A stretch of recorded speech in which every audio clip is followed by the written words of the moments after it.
우리 하나님 말씀 보도록 하겠습니다. 구약성경 다니엘서 4장 19절에서 33절입니다. 다니엘서 4장 19절에서 33절까지 좀 긴 본문이지만 우리 천천히 뜻을 생각하시면서 함께 봉독하겠습니다. 다 같이요. 벨드사살이라 이름한 다니엘이 얼마 동안 놀라 벙벙하며 마음이 번민하여 하는지라. 왕이 그에게 말하여 이르기를 벨드사살아 너는 이 꿈과 그 해석을 인하여 번민할 것이 아니니라. 벨드사살이 대답하여 가로되 내 주여, 그 꿈은 왕을 미워하는 자에게 응하기를 원하며 그 해석은 왕의 대적에게 응하기를 원하나이다. 왕의 보신 그 나무가 자라서 견고하여지고 그 고는 하늘에 닿았으니 땅 끝에서도 보이겠고 그 잎사귀는 아름답고 그 열매는 많아서 만민의 식물이 될 만하고 들짐승은 그 아래 거하며 공중에 나는 새는 그 가지에 깃들이더라 하시오니 왕이여, 이 나무는 곧 왕이시라. 이는 왕이 자라서 견고하여지고 창대하사 하늘에 닿으시며 권세는 땅 끝까지 미치심이니이다. 왕이 보신즉 한 순찰자 한 거룩한 자가 하늘에서 내려와서 이르기를 그 나무를 베고 멸하라. 그러나 그 뿌리의 그루터기는 땅에 남겨두고 철과 놋줄로 동이고 그것을 들 청초 가운데 있게 하라. 그것이 하늘 이슬에 젖고 또 들짐승으로 더불어 그 분량을 같이 하며 7대를 지내리라 하더라 하시오니 왕이여, 그 해석은 이러하니이다. 곧 지극히 높으신 자의 명정하신 것이 내 주 왕에게 미칠 것이라. 왕이 사람에게서 쫓겨나서 들짐승과 함께 거하며 소처럼 풀을 먹으며 하늘 이슬에 젖을 것이요 이와 같이 7대를 지낼 것이라. 그때 지극히 높으신 자가 인간 나라를 다스리시며 자기의 뜻대로 그것을 누구에게든지 주시는 줄을 아시리이다. 또 그들이 그 나무 뿌리에 그루터기를 남겨두라 하였은즉 하나님이 다스리시는 줄을 왕이 깨달은 후에야 왕의 나라가 견고하리이다. 그런즉 왕이여, 나의 가난한 것을 받으시고 공의를 행함으로 죄를 속하고 가난한 자를 긍휼히 여김으로 죄악을 속하소서. 그래야시면 왕의 평안함이 혹시 장구하리이다 하였느니라. 이 모든 일이 다 느부갓네살 왕에게 임하였느니라. 12달이 지난 후에 내가 바벨론궁 지붕에서 거닐세 나 왕이 말하여 가로되 이 큰 바벨론은 내가 능력과 권세로 건설하여 나의 도성을 삼고 이것으로 내 위엄의 영광을 나타낸 것이 아니냐 하였더니 이 말이 오히려 나 왕의 입에 있을 때에 하늘에서 소리가 내려가로되 느부갓네살 왕아, 내게 말하노니 나라의 위가 내게서 떠났느니라. 내가 사람에게서 쫓겨나서 들짐승과 함께 거하며 소처럼 풀을 먹을 것이요 이와 같이 7대를 지내서 지극히 높으신 자가 인간 나라를 다스리시며 자기의 뜻대로 그것을 누구에게든지 주시는 줄을 알기까지 이르리라 하더니 그 동시에 이 일이 나 느부갓네살에게 응함으로 내가 사람에게 쫓겨나서 소처럼 풀을 먹으며 몸이 하늘 이슬에 젖고 머리털이 독수리 털과 같았고 손톱은 새 발톱과 같았었느니라. 아멘. 우리 함께 봉독한 말씀 가지고 세상의 왕을 심판하소서라는 제목 가지고 말씀드리겠습니다. 세상의 왕을 심판하소서라고 하는 제목을 들으시고 여러분의 마음에 어떤 마음이 드십니까? 왜 제가 이렇게 오늘 본문의 말씀을 가지고 제목을 붙였을까요? 어떤 분들께서는 이렇게 생각하실 수 있으실 것 같아요. 하나님을 몰라보고 성도를 몰라보고 자기 마음대로 살아가는 그 높은 세상의 왕들을 하나님께서 손 좀 봐주세요, 이런 의미를 가지고 이해하시는 분들도 계실 것입니다. 맞습니다. 그러나 그렇게만 이해하신다라고 한다면 충분히 제 의도를 여러분들께서 알아차리지 못하신 것입니다.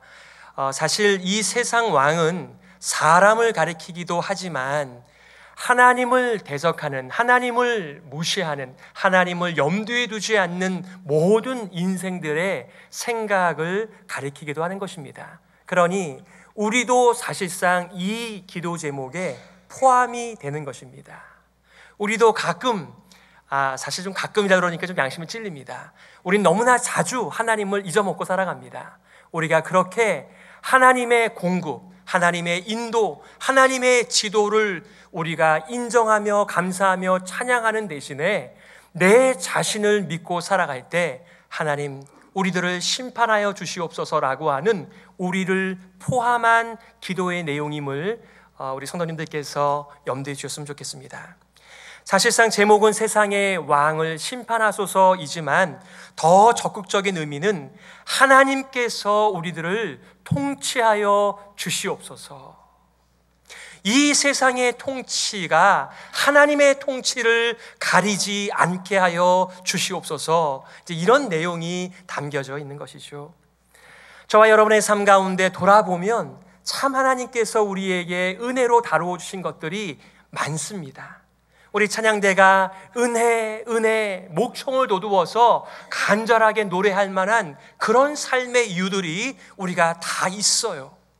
정리를 안 해서 그런 것입니다. 잊어먹었기 때문에 그런 것입니다. 한창 그 전도 폭발 훈련을 받으면서 전도를 할 때 제일 먼저 이제 사람들을 만나게 되면 제가 어떻게 예수님을 만났는지 간증을 하게 되죠. 물론 구원 간증을 하기도 하지만 저는 제 아내가 아이를 낳을 때 힘들었던 출산 간증도 있고요. 또 교통사고가 나서 죽을 뻔하다가 살아났던 교통사고 간증도 있습니다.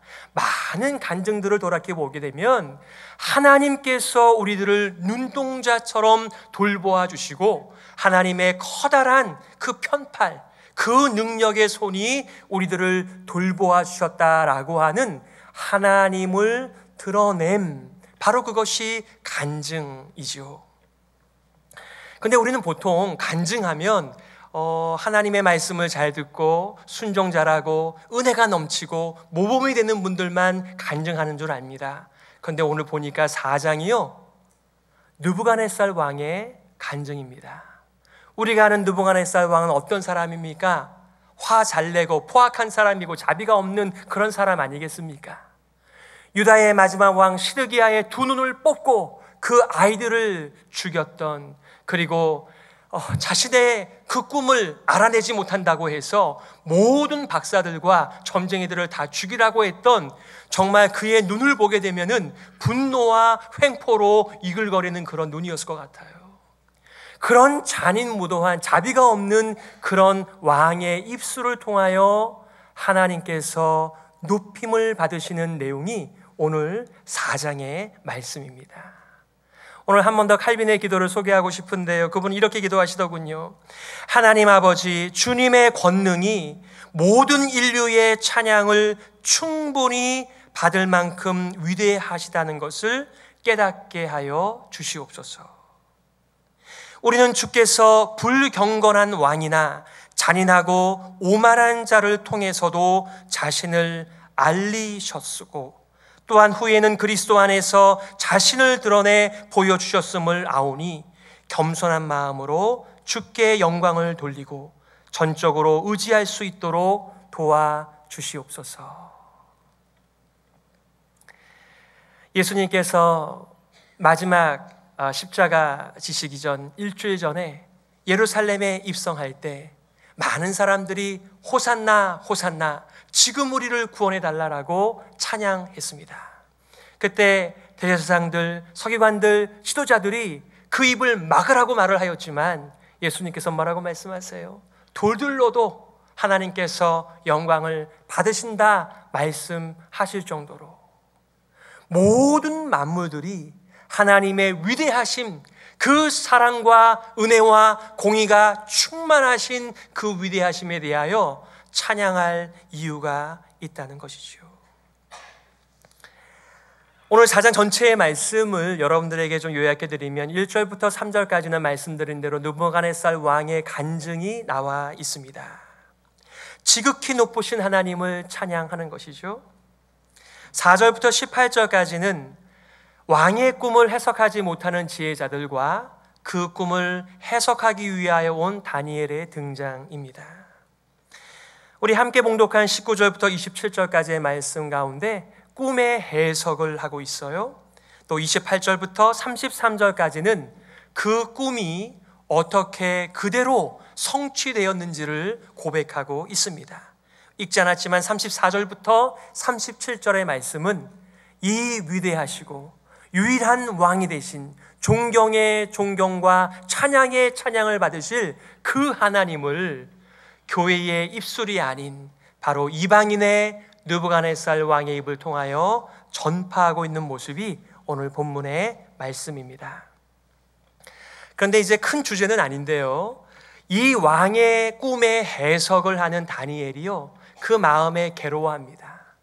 이 왕의 꿈을 알고 나서 이거를 어떻게 왕에게 전달해야 하는가라고 어안이 벙벙했다라고 말을 하고 있습니다. 오히려 그 이방한 느부갓네살이 안심하라, 걱정하지 말고 그 해석을 나에게 하라 라고 격려할 정도로 그 왕의 꿈의 내용 때문에 다니엘이 마음 아파했습니다. 여러분, 하나님의 심판의 내용을 전달할 때 신이 날까요? 마음이 아플까요? 너무 단순한 질문인데 적어도 다니엘은 마음이 아팠습니다. 여러분, 다니엘이 어떤 사람인지 아시잖아요. 왕 앞에서 자신의 전할 말을 가감없이 담대하게 전하던 자였습니다. 근데 지금 이 내용이요, 결코 왕에게 아부하는 것이 아니에요. 정말 한 영혼을 향한 하나님의 심판 앞에 놓여져 있는 한 사람의 미래 앞에서 그 마음이 괴롭고 힘들어서 잠시 멈춰져 있는 이 다니엘의 모습이 우리 교회 가운데도 있어야 한다라고 믿습니다. 얼마나 많은 사람들이 그리스도 예수의 복음을 세상에 전파할 때 무례하게 전파하는지 모릅니다. 아닙니다. 심판은 하나님이 하시되 우리가 이 복음의 메시지를 전달하며 하나님의 계시를 전달할 때에는 세상을 사랑하는 마음으로 하나님의 은혜와 긍휼을 가지고 복음을 전파하며 하나님의 계시를 전달하는 자라고 하는 자기 이해가 필요하다는 것이죠. 왜 중요하지도 않은 그 말씀을 제가 이렇게 침을 튀겨가면서 말씀드리겠습니까? 우리 복음을 전하는 목사들의 마음 가운데, 특별히 제 마음 가운데 때로는 하나님의 진리이기 때문에, 하나님의 계시이기 때문에 그냥 성도들을 마음에 품지 못하고 전달을 하지 않기 위한 어쩌면 고백이기도 하지요. 우리 모두는 어떤 자리가 됐던 어떤 역할이 됐든지 간에 하나님의 말씀을 전달할 때 온유한 마음으로, 좋은 마음으로 전달해야 할 것을 여러분들에게 말씀드리는 것입니다. 오늘 제가 일일이 설명을 하지는 않겠습니다만은 이 왕의 꿈에 등장하는 큰 나무는 바로 느부갓네살 왕 자신을 가리키는 것입니다. 그 나무가요, 가만히 있는 것이 아니라 점점 성장하면서 하늘 끝까지 자란 나무였다라고 말합니다. 그 이파리가 얼마나 푸르청청하고 열매가 얼마나 많았는지 그 만인이 그 열매를 먹으면서 새가 깃들고 짐승이 거하면서 그 그늘에서 생명을 누렸다라고 말하고 있습니다. 그것은 긍정적인 모습이죠. 하지만 부정적인 모습은 무엇이죠? 느부갓네살 왕이 자신의 높아진 자리와 위엄과 권세와 능력을 가지고서 무엇을 생각한 것입니까? 내가 이렇게 위대한 사람이야.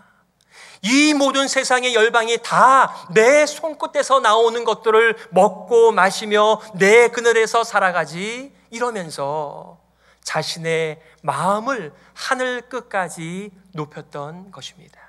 그래서 하나님의 심판이 예고되었고 그 하나님의 심판이 그대로 이루어졌던 것입니다. 근데 그 내용 가운데 보게 되면은 그 나무를 잘라버리라고 하는 한 순찰자, 하나님의 감찰자가 있었고요. 그런데 그 밑둥만 남았는데, 그루터기만 남았는데 그것은 왕의 모습이기도 합니다.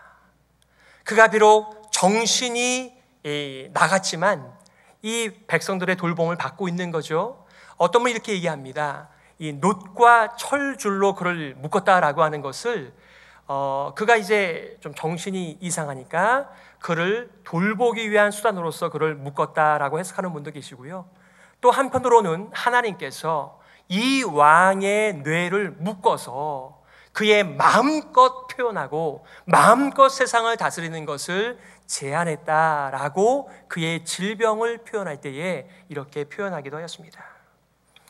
어쨌든 오늘 본문의 말씀에서 말하고 있는 것은, 그리고 이 왕이 미래는 어떤 미래였습니까? 그에게 있었던 전 세계를 호령하는 그 통수권을 하나님께서 가져가시는 분이다라고 하는 것을 말씀하는 것이죠.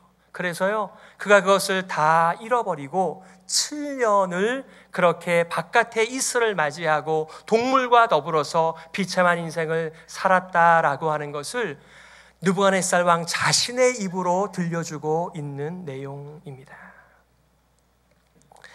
근데 이 예언을요, 이 계시를 알려주면서 다니엘이 참 마음이 아팠습니다.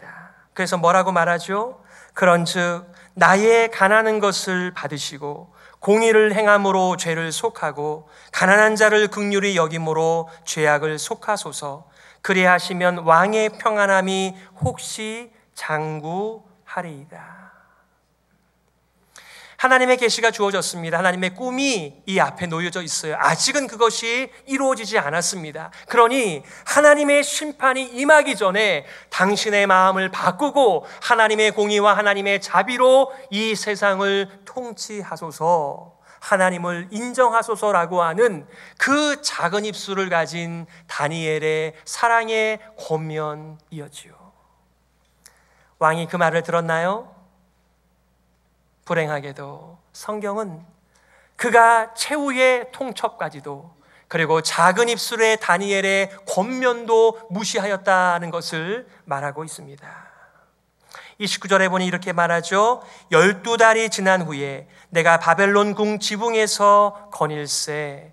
나 왕이 말하여 가로되 이 큰 바벨론은 내가 능력과 권세로 건설하여 나의 도성을 삼고 이것으로 내 위엄의 영광을 나타낸 것이 아니냐 하였더니. 무슨 말씀입니까? 우리는 추측할 수 있을 거예요. 느부갓네살 왕의 왕궁이 얼마나 크고 높고 멋지게 지어졌는지를 알 것입니다. 한날은 그가 옥상에 올라가서 온 천하를 내다보면서 그가 자신을 높이는 말을 표현하고 있는데요, 뭐라고 말한 것입니까? 내 능력, 내 권세, 나의 도성, 나의 위엄, 나의 영광, 이것을 보라고 말하면서 마치 자신이 신이라도 된 것처럼 자신의 업적을 기르고 있는 그 순간에, 그 말이 끝나기도 전에 하나님께서 그 예언하신 그 계시가 성취되었다라고 말을 하고 있습니다. 바로 정신이 나가고 짐승과 더불어서 7년을 보내었다라고 우리는 알죠. 왜냐하면 7일이나 7개월 정도를 가지고는 우리 머리가 그렇게 짐승처럼 솟아오르지 않지 않습니까? 그러니까 대부분의 학자들은 7년 동안 이렇게 짐승과 같은 인생을 살았다라고 말을 하고 있습니다. 오늘 이 말씀에 근거해서 여러분들과 한 가지의 교훈과 두 가지의 적용을 나누고 싶습니다. 첫 번째는요, 하나님이 누구십니까? 하나님은 지극히 높으신 하나님이세요. 온 세상과 나라를 다스리시는 하나님이십니다. 온 세상을 다스리시는 하나님은 스스로 높아진 자를 심판하십니다. 낮추십니다. 그러기에 여러분들, 하나님의 통치, 하나님의 다스림을 인정하시고 하나님의 다스림을 받으시는 복된 인생이 되시기를 소망합니다. 참 불행하게도 이스라엘 백성들은요, 하나님의 커다란 그 메시지 앞에서 그들은 오히려 뭐라고 생각한 것이죠?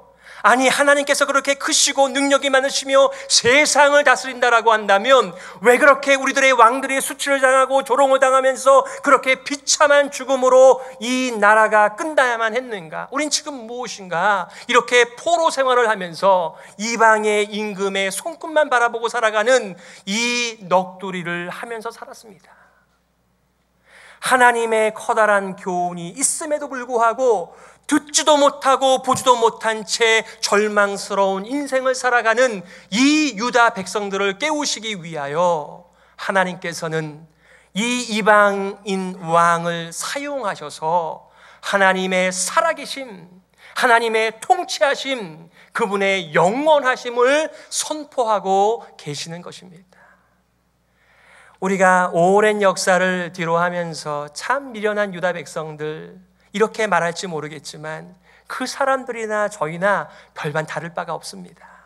우리도 하나님께서 온 세상을 영원토록 다스린다라고 하는 사실을 얼마나 자주 잊어먹고 사는지 모릅니다. 눈에 보이는 사람들, 눈에 보이는 그 사람들이 세운 업적들, 그거 자랑하고 그거 한번 붙들고 싶어서 그렇게 세상에 목을 메고 살아가는 사람들이 이 시대에 어떻게 교회 밖의 사람들만 그렇다라고 말할 수 있겠어요? 성경은 교만은 패망의 선봉이다라고 말합니다. 잠언 16장 18절의 말씀에 이렇게 말해요. 교만은 패망의 선봉이요 거만한 마음은 넘어짐의 앞잡이이니라 라고 말합니다. 하나님께서는요, 교만을 그냥 보고 계신 것이 아니라 적극적으로 그 교만을 내리신다, 낮추신다, 이렇게 말씀하십니다. 그것이 하나님의 심판이죠. 교만이 무엇입니까? 성경에서 말하는 교만의 의미는요, 내 위에 하나님이 계시다라고 하는 것을 생각하지 못하고 살아가는 모든 사람, 모든 아이디어를 가리켜서 교만이라고 말을 합니다. 보통 우리는 인사를 잘하고 다른 사람의 짐을 지며 섬기는 사람을 보면 참 사람이 됐어, 겸손해, 이렇게 말을 합니다. 물론 그것이 잘못됐다는 것이 아닙니다. 하지만 그것은 세상에서 이해한 교만의 내용이고요, 성경은 언제나 교만의 개념을 하나님을 염두에 두지 않은 인생, 그것을 가리키죠. 자기 위에 하나님이 계시다는 것을 잊어버리거나 가볍게 여기는 것이 교만이라고 성경은 말합니다. 하나님이 다스리십니다. 모든 것을 하나님이 공급하십니다. 하나님이 모든 것을 허락하신다라고 하는 것을 진지하게 생각하며 살아가지 않는 사람들, 이것을 가볍게 여기는 사람들을 가리켜서 성경은 교만하다라고 말씀하는 것입니다. 우리가 하나님의 통치를 인정하지 못하면 항상 세상을 의지하고요, 그리고 세상을 부러워하고요, 세상을 두려워하고요, 자기를 과신하고요, 그저 우리는 하늘 아래 하나의 인생뿐인 것, 하나님의 공급과 하나님의 허락과 하나님의 은혜 아니면 살아갈 수 없는 존재임에도 불구하고 그것을 까맣게 잊은 채 자신의 힘으로 살아가는 거예요. 내가 이렇게 높은 자리에 있다, 내가 이렇게 많은 것을 가지고 있다, 이렇게 많은 경험들이 있다, 자신의 많은 성공의 수기들을 가지고 앞으로의 삶을 한번 살아보려고 하는 그런 마음들을 가리켜서 성경이 교만이라고 말을 하죠. 우리는 느부갓네살 왕의 최후와 역사 속의 수많은 강대국들과 그들의 통치자들이 이슬같이 사라지는 모습을 보면서 영영하신 하나님의 다스림을 기억하라는 메시지를 오늘 듣는 것입니다. 이 일이 그 당시 일어났었을 때에 포로 생활을 하던 유대인들에게 얼마나 커다란 위로와 확신과 소망의 메시지가 되었을까요? 하나님을 마음에 두면서 하나님의 통치를 믿었던 사람들에게는 분명히 소망이 되고 위로가 되고 확신이 되었을 것입니다. 반면에 느부갓네살 왕의 줄에 한번 서보겠다라고 그렇게 살았던 사람들에게는 청천벽력 같은 소식이었겠죠. 사람을 죽이기도 하고 살리기도 하고 높이기도 하고 낮추기도 하는 자는 인간의 왕인 줄 알았는데 이 사건을 통하여 그 위에 하나님이 계시는구나, 이 세상에 정의도 없고 공의도 없고 자비도 없고 세상 권력의 옷자락을 붙들고 그 그늘 아래 사는 것이라고 생각하고 있었을 때 하나님이 심판을 통해서 자기를 커다랗게 계시 드러내셨다는 것입니다. 인간의 몰락 앞에서 단순히 인생 무상을 깨닫는 정도가 아니라 여전히 건재하신 지극히 높으신 하나님을 발견하는 것이 그 당시나 지금이나 여전히 우리들에게는 하늘의 위로요, 격려요, 소망인 줄 믿습니다. 요한복음 16장에 예수님의 유언입니다. 예수님의 마지막 고별사이죠. 예수님께서는 고난받고 핍박받는 교회들을 생각하시면서 성령의 사역을 예고해 주셨습니다. 요한복음 16장 8절에 보면 이렇게 말하지요. 성령이 와서 죄에 대하여 의에 대하여 심판에 대하여 세상을 책망하시리라. 이 세상 임금이 심판을 받았느니라. 예수님이 떠난 다음에 교회가 얼마나 약하겠어요. 세상이 얼마나 두렵겠어요. 그런데 예수님께서는 제2의 보혜사 성령 하나님께서 너희와 항상 함께하며 떠나지 않으시면서 우리 교회를 위로하실 뿐만 아니라 세상의 멸망에 대하여 선포하시는, 깨닫게 하시는 역할을 하신다라고 말씀하십니다. 무슨 얘기입니까? 지금 우리가 보고 있는 것이 보고 있는 것 그대로가 아니다라고 하는 것을 예수님께서 성령을 통하여 말씀하실 거라는 말씀이에요. 우리가 볼 때는 절대로 무너지지 않을 것 같은 왕국이죠. 그러나 성령께서 저것도 무너진다. 너가 거기에 목매고 의지하고 살아갈 인생이 아니다 라고 말하며 세상의 죄와 의와 심판에 대하여 그렇게 계속해서 우리들에게 말씀하시는 성령이 우리 안에 거하신다. 이렇게 우리들을 위로하신 것입니다. 그러므로 사랑하는 성도 여러분, 궁전의 옥상을 거니는 것 너무 좋아하지 마시기를 바랍니다. 우리 시카고에도 높은 타워가 많이 있죠. 그 유명한 시어스 타워, 윌리스 타워. 거기 올라가면 세상이 다 보이지 않습니까? 제가 이번에 한국에 잠시 머물렀던 곳이 송파구였는데요.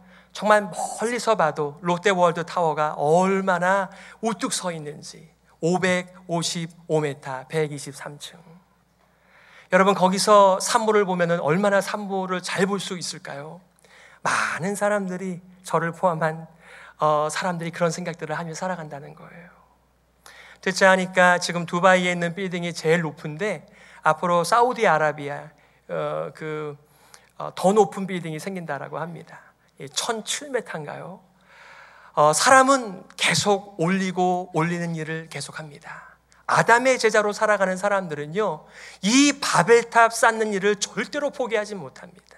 그렇게 사는 것이 성공이라고 믿으며 그렇게 업적을 이룬 사람들에게 박수를 보내어주며 그렇게 그 그늘에서 살기를 원하지요.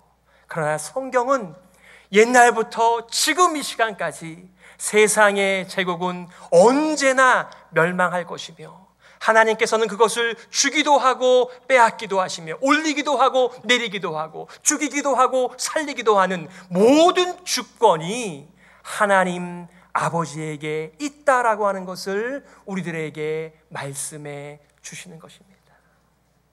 그 유명한 역대상 29장 11절에 뭐라고 고백을 합니까? 여호와여, 광대하심과 권능과 영광과 이김과 위엄이 다 주께 속하였사오니 천지에 있는 것이 다 주의 것이로소이다.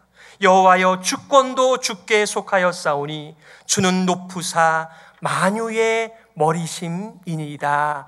아멘. 더 높은 게 없습니다. 그러니 우리가 하나님을 찬양하고 또 모여서 찬양하는 이 아름다운 복음의 부르심 앞에 우리가 놓여져 있는 것입니다. 두 번째, 하나님은 지극히 높으신 하나님이십니다. 온 세상과 나라를 다스리십니다. 온 세상을 다스리시는 하나님께서는 성령을 통하여 교회를 위로하시고 동시에 이 세상을 심판하십니다. 사랑하는 성도 여러분, 이 소식을 여러분의 마음 가운데, 여러분의 인생 가운데 확증하시고 전하는 일에 쓰임 받으시기를 소망합니다. 다니엘은 왜 그 작은 입으로 하나님의 심판과 공의와 자비를 증거하면서 돌이키라고 증거했을까요?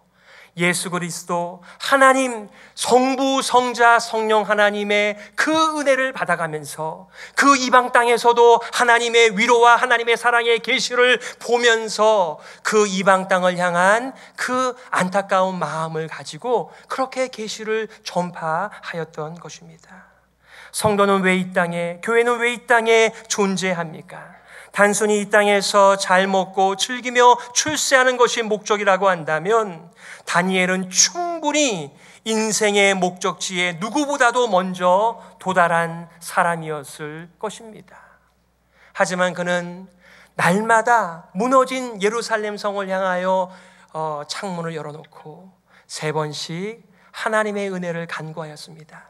그리고 자기가 지은 죄도 아니에요. 조상의 죄를 자신이 짊어지면서 이 조상들의 죄악, 하나님을 떠난 것을 용서해달라고 간구하면서 그렇게 낮은 인생을 높은 자리에서 살았던 하나님의 사람이 아니겠습니까?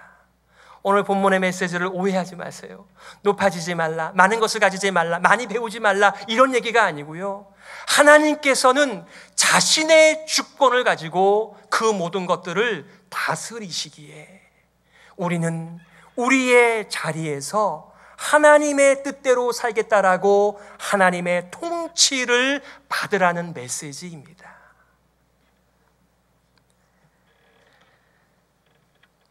세상의 맛에 길들여져 살아가는 사람들에게 하나님의 다스림을 증거하고 돌이키라고 촉구하면서 성도들에게는 성령을 힘입어 우리의 구원자, 최후의 심판자 예수 그리스도를 증거하면서 함께하면서 위로하고 격려하는 것이죠. 동시에 여전히 하나님의 통치를 의식하지 못한 채 세상의 통치에 목을 메고 살아가는 사람들에게 자비한 마음과 따뜻한 마음을 가지고 영원한 통치로 나아오라고 전파하는 일이 우리 교회의 부르심이라고 하는 것을 저와 여러분들이 먼저 확증했으면 좋겠습니다. 아침에 하나님께서 우리를 깨워주실 때 오늘도 하나님께서 생명을 주시고 우리들에게 맡겨주신 계시를 드러내는 이 모든 일에 우리 온 교회가 마음을 모으면서 쓰임받는 하나님의 은혜가 넘치시는 우리의 또 한 주간 되시기를 주님의 이름으로 축복합니다.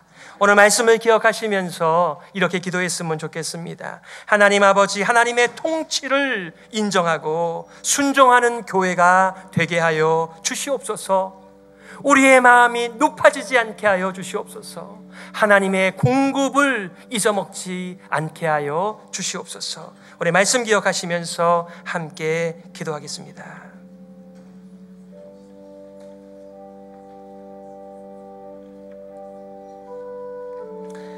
하나님 감사합니다. 우리 사랑하는 성도님들과 함께 찬양하고 간구하고 말씀을 나누게 하여 주시니 감사합니다.